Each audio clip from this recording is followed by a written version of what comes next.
അസ്സലാമു അലൈക്കും വറഹ്മത്തുള്ളാഹി വബറകാതുഹു.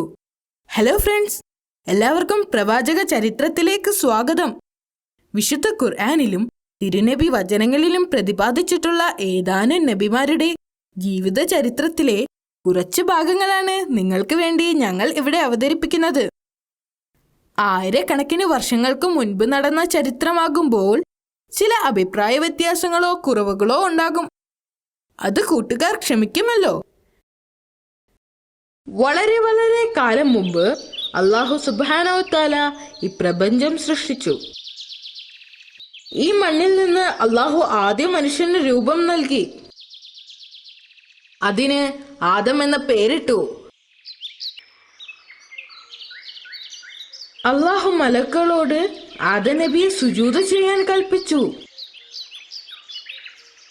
മലക്കുകളെല്ലാം അതനുസരിച്ചു. പക്ഷേ ഒരാൾ മാത്രം അതനുസരിച്ചില്ല. അത് ആരാണെന്ന് അറിയാമോ കൂട്ടുകാരെ? അതാണ് ഇബ്ലീസ്. ഇബ്ലീസ് ആരാണെന്ന് അറിയാമോ? അതാണ് ശൈത്താൻ. എന്നെ ഉണ്ടാക്കിയത് തീ കൊണ്ടാണ്, അതുകൊണ്ട് ആദമിനേക്കാൾ മഹത്വം എനിക്കുണ്ട് എന്ന് ഇബ്ലീസ് അവകാശപ്പെട്ടു. ഇത് കേട്ട് അല്ലാഹു കോപാകുലനായി ഇബ്ലീസിനെ സ്വർഗത്തിൽ നിന്ന് പുറത്താക്കി. ആ നിമിഷം മുതലാണ് ഇബ്ലീസിനെ ശൈത്താൻ എന്ന് വിളിക്കപ്പെട്ടത്. നരകത്തിലേക്ക് അയക്കപ്പെട്ട അവൻ മനുഷ്യരോട് പകയും ദേഷ്യവും കൊണ്ട് നടന്നു. ശൈത്താൻ വിശ്വാസികളെ വഴിതെറ്റിക്കുമെന്നും അള്ളാഹുവിനെ ആരാധിക്കുന്നതിൽ നിന്ന് പിന്തിരിപ്പിക്കുമെന്നും പ്രതിജ്ഞ ചെയ്തു. ആദം നബി സ്വർഗത്തിലെ ജീവിതം വളരെയധികം ആസ്വദിച്ചു. അള്ളാഹു അദ്ദേഹത്തിന് സ്വർഗത്തിൽ എല്ലാവിധ സ്വാതന്ത്ര്യങ്ങളും നൽകിയിരുന്നു. പക്ഷേ ഒരു മരത്തിലെ പഴം മാത്രം കഴിക്കരുത് എന്ന് അള്ളാഹു കൽപ്പിച്ചിരുന്നു. അദ്ദേഹം അതനുസരിക്കുകയും സ്വർഗത്തിലെ മറ്റു പക്ഷി മൃഗാദികളോടൊപ്പം ഉല്ലസിച്ച് സന്തോഷത്തോടെ ജീവിച്ചു പോന്നു. പ്രവാചകനും ഹവ്വ ബീവിയും കുറെ കാലം സ്വർഗത്തിൽ സന്തോഷത്തോടെ ജീവിച്ചു. ഇത് കണ്ട ശൈത്താന് അസൂയ തോന്നി. അവൻ അവരെ വഴിതെറ്റിക്കാൻ തീരുമാനിച്ചു.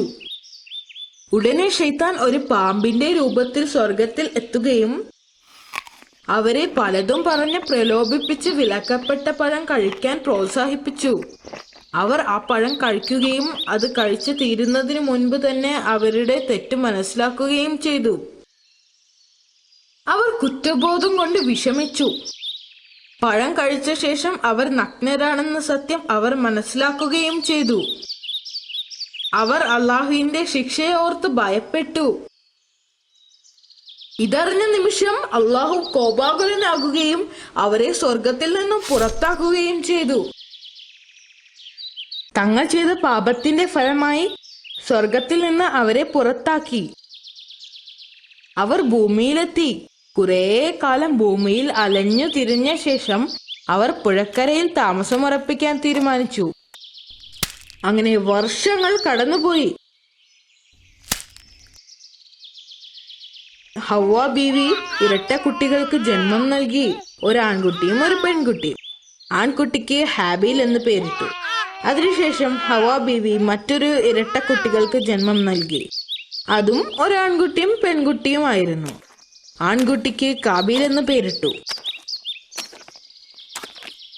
അവർ വളർന്നു വലുതായപ്പോൾ കാബീൽ നല്ലൊരു കൃഷിക്കാരനും ഹാബീൽ നല്ലൊരു ആട്ടിടയനുമായി.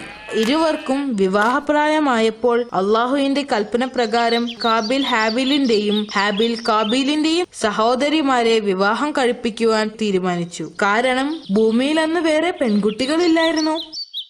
ഹാബീലിന്റെ വധു സുന്ദരിയായിരുന്നു. കാബീലിന്റെ വധു അത്ര ഭംഗിയുള്ളവളായിരുന്നില്ല. ഇതിൽ കാബീൽ അസ്വസ്ഥനായി. ഹാബീലിന്റെ സഹോദരിയേക്കാൾ സുന്ദരിയായ തന്റെ സ്വന്തം സഹോദരിയെ വിവാഹം ചെയ്തു കൊടുക്കാൻ കാബീൽ പിതാവിനോട് ആവശ്യപ്പെട്ടു. ഇത് തന്റെ തീരുമാനമല്ല, അള്ളാഹുവിന്റെ കൽപ്പനയാണെന്ന് പറഞ്ഞ് പ്രവാചകൻ അതിനെ വിസമ്മതിച്ചു. ഇത് വഴക്കിൽ കലാശിച്ചു. ഇതിൽ ദുഃഖിതനായ പ്രവാചകൻ അള്ളാഹുവിന്റെ അടുക്കൽ സഹായത്തിനായി പ്രാർത്ഥിച്ചു. ഇതിന് പരിഹാരമായി അവരോട് അള്ളാഹുവിനെ കാണിക്ക വെക്കാൻ പ്രവാചകൻ ആവശ്യപ്പെട്ടു. ആരുടെ കാണിക്കയാണ് അള്ളാഹു സ്വീകരിക്കുന്നത്? അവർക്ക് സുന്ദരിയായ പെണ്ണിനെ വിവാഹം കഴിക്കാം. ഹാബിൽ തന്റെ സമ്പാദ്യത്തിലെ ഏറ്റവും നല്ല ആട്ടിൻകുട്ടിയെ തിരഞ്ഞെടുത്തു. എന്നാൽ കാബീൽ എന്താ ചെയ്തത് എന്ന് അറിയാമോ? തന്റെ തോട്ടത്തിലെ നല്ല പഴങ്ങൾ മാറ്റിവെച്ച് മോശമായവ അള്ളാഹുവിനെ കാണിക്ക സമർപ്പിച്ചു. അള്ളാഹു ഹാബീലിന്റെ കാണിക്ക സ്വീകരിച്ചു.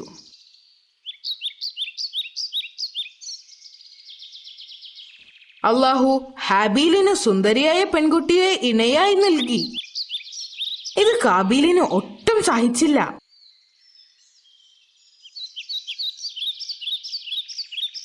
ഒരിക്കൽ ആടിനെ മേയ്ക്കാൻ പോയി ഹാബീൽ മടങ്ങി വരാതായപ്പോൾ സഹോദരനെ അന്വേഷിക്കാൻ കാബീലിനെ പ്രവാചകൻ പറഞ്ഞയച്ചു.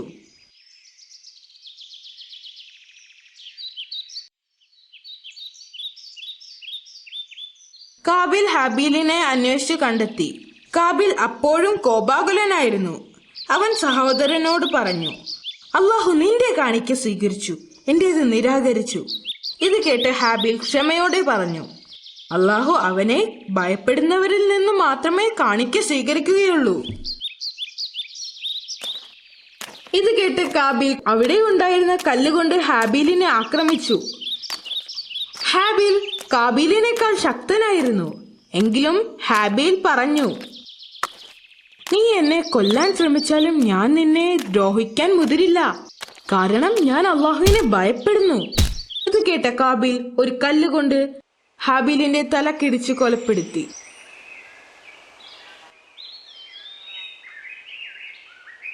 ഹാബീൽ മരിച്ചു കഴിഞ്ഞപ്പോൾ കാബീൽ പരിഭ്രാന്തനായി. ഇനി എന്ത് ചെയ്യണം എന്നറിയാതെ വിഷമിച്ചു. അവൻ ഇത് മറച്ചു വെക്കാനുള്ള ഉപായങ്ങൾ ആലോചിച്ചു. അവൻ ഈ ശവശരീരം എവിടെ ഒളിപ്പിക്കണമെന്ന് ആലോചിച്ച് പരിഭ്രാന്തനായി. അങ്ങനെ ഇരിക്കുമ്പോഴാണ് 2 കാക്കകൾ വഴക്കുണ്ടാക്കുന്നത് കാബീലിന്റെ ശ്രദ്ധയിൽപ്പെട്ടത്. അതിലൊരു കാക്ക ചത്തു വീഴുകയും ചെയ്തു. മറ്റേ കാക്ക ഒരു കുഴി കുഴിച്ച് ചത്തുപോയ കാക്കയെ കുഴിച്ചിട്ടു.